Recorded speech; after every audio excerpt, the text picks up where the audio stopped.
ব্যাপক আকারে বৃষ্টিপাতের ফলে ক্রমেই ভয়াবহ হচ্ছে ফেনীর বন্যা পরিস্থিতি। রাতারাতি পানি বাড়তে থাকায় নতুন নতুন এলাকা প্লাবিত হচ্ছে।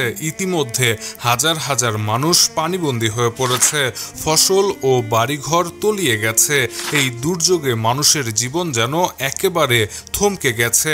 ব্যাপক আকারে পানি বাড়ার কারণে বন্যা পরিস্থিতি আরও ভয়াবহ রূপ নিচ্ছে। এদিকে আবহাওয়াবিদরা সতর্ক করেছেন, আগামী 24 ঘন্টায় ফেনী ও কুমিল্লা জেলায় বন্যা পরিস্থিতির আরও অবনতি হতে পারে। বিশেষ করে কুমিল্লার দক্ষিণাঞ্চল ও ফেনী জেলার নিম্নাঞ্চল নতুন করে প্লাবিত হওয়ার আশঙ্কা রয়েছে। বুধবার সকাল থেকে ত্রিপুরা রাজ্যের পানি ফেনী এলাকায় প্রবাহিত হওয়া শুরু করলে ফেনী ও কুমিল্লা জেলার নদ নদীর পানি দ্রুত বৃদ্ধি পেতে পারে।